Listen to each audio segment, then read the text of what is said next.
Conocer la cura de una enfermedad es vital. Saber cómo tratarla y prevenirla también. Pero pensar en el bienestar completo de la persona es pensar en salud desde una perspectiva integral. Ahora hablamos de salud en Sintonía de Inclusión.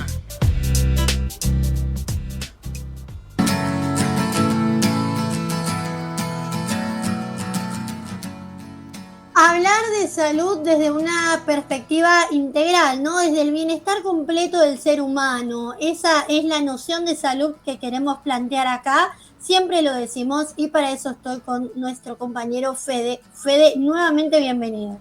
Gracias, Meli, acá estamos. Sí, es verdad, desde una perspectiva de salud y de ausencia de enfermedad. La salud no es solamente la ausencia de enfermedad, sino es un bienestar, ¿no? Así que Tal vamos cual. por eso. Hoy tenemos un lindo momento, una linda charla. Vamos a presentar a la licenciada Marisol Flores. Ella es licenciada en psicología, es intérprete de lengua de señas argentina. Además es impulsora de la comunidad LSA y ha publicado hace poquito su primer libro llamado Diagnóstico Diferencial, Autismo Sordera. Hola Marisol, Federico y Melissa te saludan, gracias por tu tiempo y por recibirnos. Hola, buenas tardes Federico, Florencia y Melissa. Muchas gracias a ustedes por invitarme, me encanta. Por favor, muy bienvenida. Bueno Marisol, sos psicóloga, sos intérprete de lengua de señas, hoy estás ofreciendo este espacio para que las personas sordas tengan una escucha analítica. ¿Qué te llevó a involucrarte en este ámbito? Bueno, siempre cuento la misma anécdota, pero bueno, el público se renueva, dicen. Yo me recibí de licenciada en psicología en el año 2007 y ya en el primer año de la carrera, estoy hablando más o menos del año 2003, en la materia psicoanálisis, escucho que el profesor nos dice que para Freud el psicoanálisis era la cura por la palabra. Y esa frase me marcó. No sé por qué, algo en mi inconsciente se despertó y me pregunté, ¿y cómo hacemos con una persona sorda?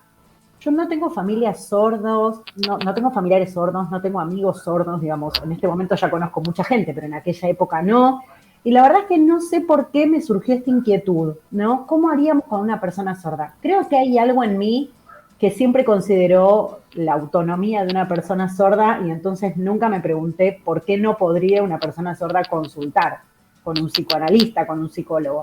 Así que bueno, cuando me recibí empecé a estudiar lengua de señas, hice el interpretariado. Junto con eso encontré por suerte en aquella época algunos posgrados que hoy lamentablemente ya no están, en donde se trabajaba lo que se denominaba en ese momento psicología y sordera. Y bueno, me formé en esta temática y la verdad es que mi hipótesis se constata cada día, ¿no? Hay un montón de personas sordas. Yo hoy en día me dedico a trabajar con adultos, pero también he trabajado con niños y adolescentes que tienen un motivo de consulta como cualquier otra persona con o sin discapacidad y que necesitan un espacio analítico en donde ser escuchados, en donde poder trabajar sus angustias. Está muy bien. Recién decías desde el psicoanálisis, la cura está en la palabra. ¿Cómo se dio esta unión entre dos lenguas diferentes, ¿no? El español y la lengua de señas argentina? Porque vos en algún punto, además de ser una persona que analiza desde el psicoanálisis, interpreta, escuchando la palabra del otro, acá tenés que interpretar otro lenguaje. ¿Cómo lo llevaste adelante ese? Es un gran desafío. Yo siempre digo que es muy importante estar formados en lengua de señas y mantener un vínculo, un uso de esta lengua, ¿no? Con personas que la hablan también, porque la verdad es que es un desafío estar escuchando un paciente. Bueno, yo digo escuchando porque es la escucha analítica, sí, pero en este caso es mirar, que te habla en lengua de señas y que por más que la lengua de señas hay una y es la formal, después cada sujeto, como siempre, hace una apropiación del lenguaje. Sí. Entonces, bueno, es un desafío cada vez encontrarme con un paciente nuevo que tiene su forma de hablar, como decíamos con una amiga y colega, conocerle la mano, ¿no? Conocerle la forma de hablar, la forma de decir.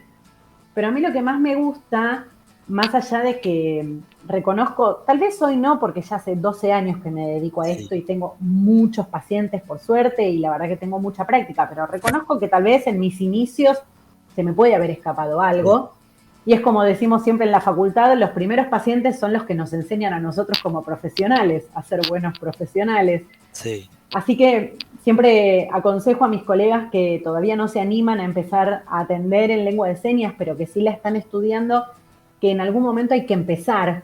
A mí los niños me han abierto una puerta muy amorosa porque es mucho más fácil trabajar con niños que tal vez ellos mismos no tienen del todo estructurada la lengua, porque la mayoría de las personas sordas nacen en familias oyentes, tienen un diagnóstico entre los 2 y 3 años.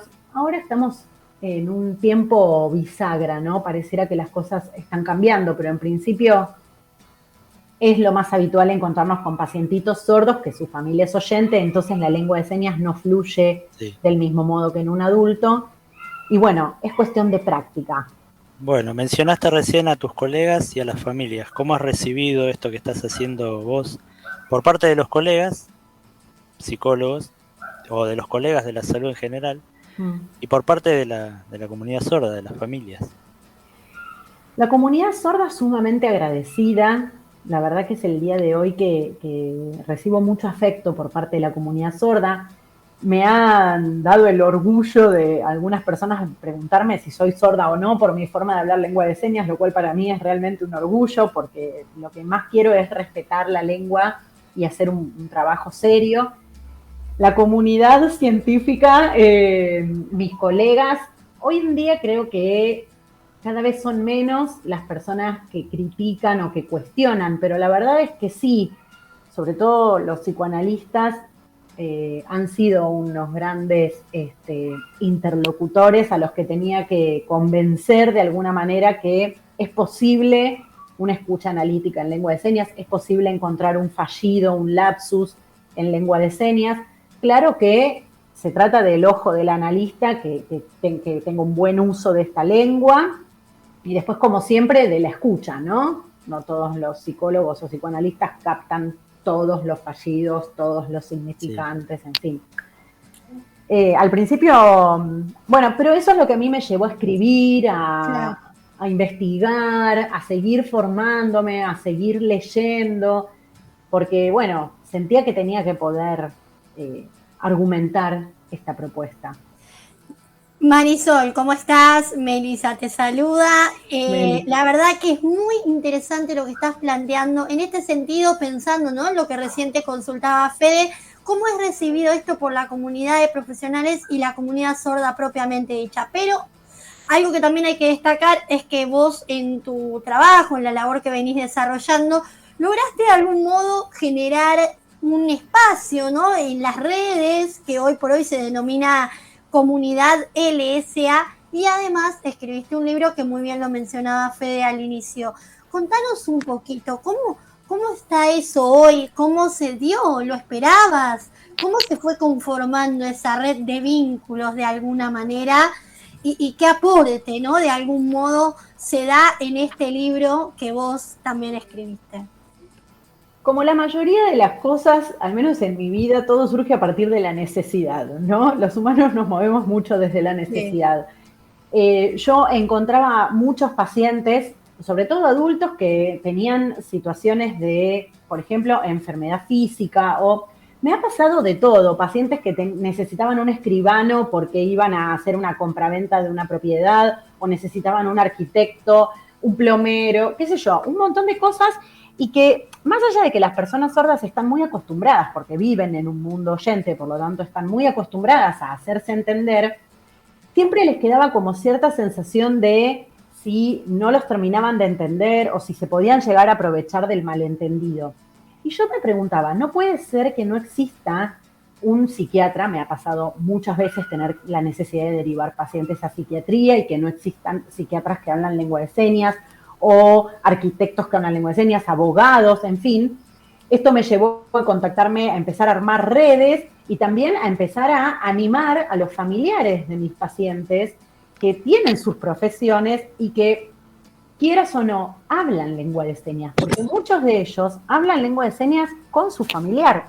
Entonces se me ocurrió crear la comunidad LSA para animarlos a que empiecen a promocionar sus servicios también en lengua de señas, como un modo de dar a conocer a la comunidad que hay mucha más gente que habla lengua de señas de la que nosotros creemos, y que, claro, nadie se animaría tal vez a decir, yo soy abogada hablante de lengua de señas, consúltenme, porque es difícil, por lo que les decía antes, porque la lengua de señas hay que tratarla con respeto.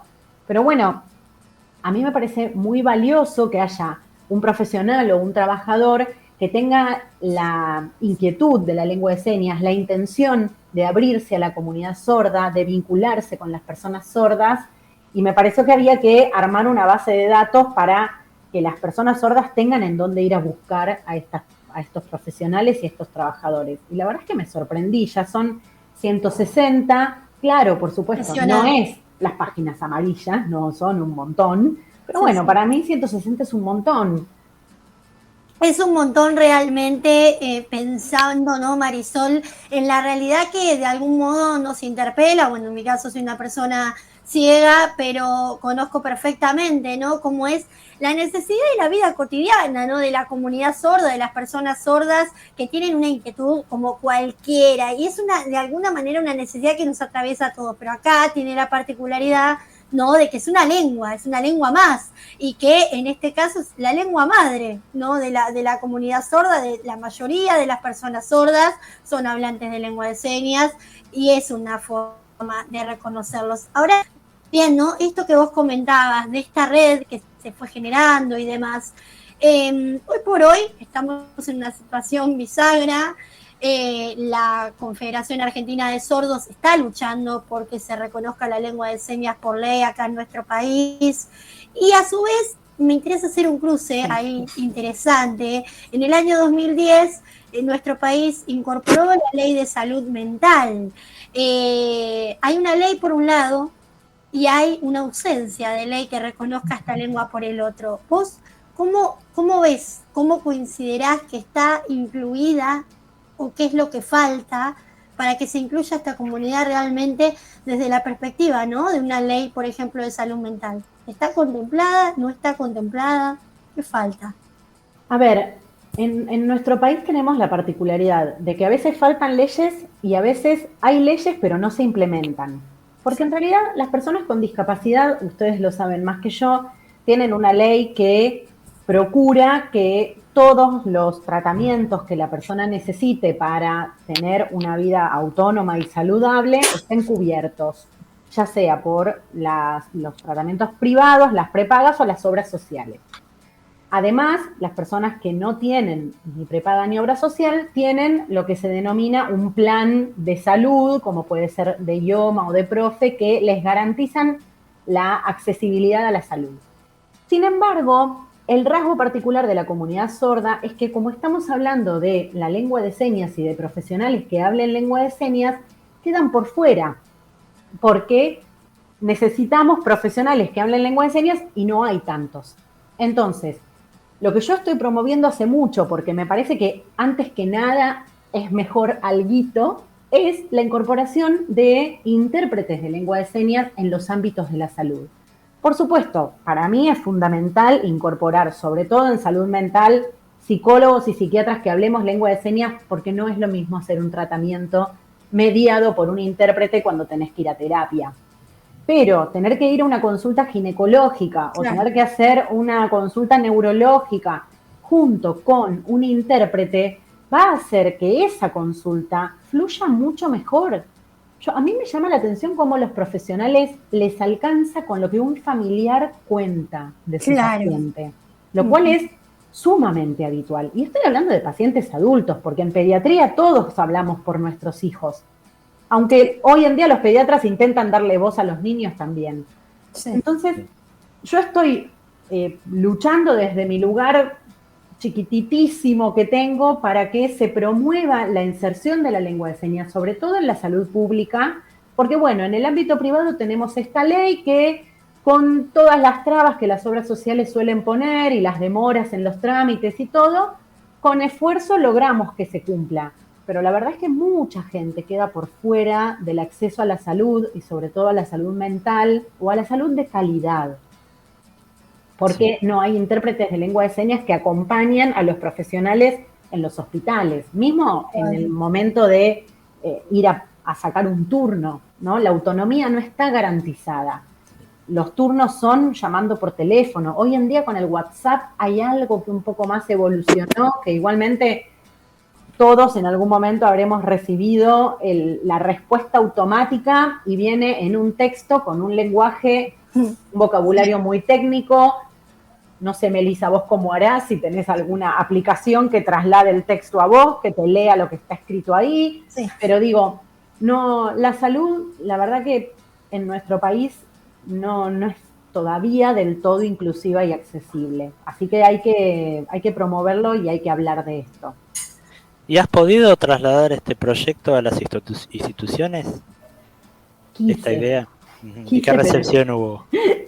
Y acá estamos hablando de esto. No. A ver, yo tengo que reconocer que por eso este año me dediqué a formar profesionales que tengan ganas de trabajar de esto. Sí. Porque no somos tantos. Y me ha pasado, yo cuando estaba en la época de la facultad recién recibida, fui becaria del Hospital Piñero, trabajé 4 años allá ad honorem, y junto con una concurrente que también trabajaba ad honorem, creamos un proyecto para implementar la lengua de señas en la salud del hospital. Pero claro, con muy buen tino nos dijeron, chicas, a ustedes con esto les va a ir muy bien y ustedes se van a ir a lugares en donde se los reconozcan también económicamente, porque no van a poder sostener el ad honorem toda la vida. ¿Y qué hacemos nosotros con los pacientes que ya son de la institución si ustedes se van? Sí. Asimismo, el día de mañana necesitas una licencia, te vas de vacaciones y no podés derivar a tu paciente con otro profesional. Es terrible, sí. Es terrible. Entonces, por eso yo estoy formando, así, empezando a animarme, porque lo mío también es con mucha humildad y con pasos ciertos. No me gusta ir abarcando todo, porque tampoco puedo, pero me estoy dedicando a hacer cursos, charlas, como para formar profesionales que les empiece a interesar esta temática.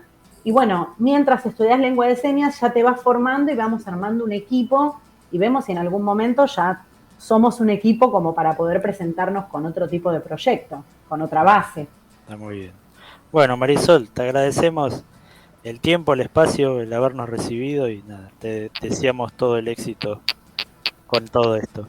Yo les agradezco a ustedes el interés por la temática, el interés de esta radio en general para hablar de discapacidad. Hay que hablar de la discapacidad, siempre fue un tema muy tabú, de eso no se habla, no tenían ni nombre la discapacidad. Hay que hablar de esto porque la única forma de garantizar accesibilidad y autonomía es entendiendo de qué se trata. Tal cual. Tal cual. Y porque la cura está en la palabra, como dijiste vos. Así es, tal cual. Gracias, Marisol. Me encantó. Gracias, Marisol. Muchas gracias, un gusto. Bueno, la verdad, Fede, sí. Increíble. La verdad que sí, yo desconocía esto, por eso una de las preguntas era cómo había sido recibido por los colegas. La verdad que está buenísimo y hay que difundirlo para que gente que sepa lengua de señas y tenga alguna profesión empiece a integrar esta comunidad que es necesaria. Sí, por supuesto que sí. La verdad que me quedé así como, es mucha información, es muy valiosa. Jamás lo pensé, jamás me lo interpelé, esto de cómo hace una persona sorda que necesita ir al psicólogo. O sea, nada más íntimo de alguna manera en lo que tiene que ver, ¿no? con la inquietud interna de uno mismo. Poder preguntar, poder expresarse, la verdad que es increíble. Sí. La verdad que sí. Bueno, Fede, muchas gracias por esta valiosa información.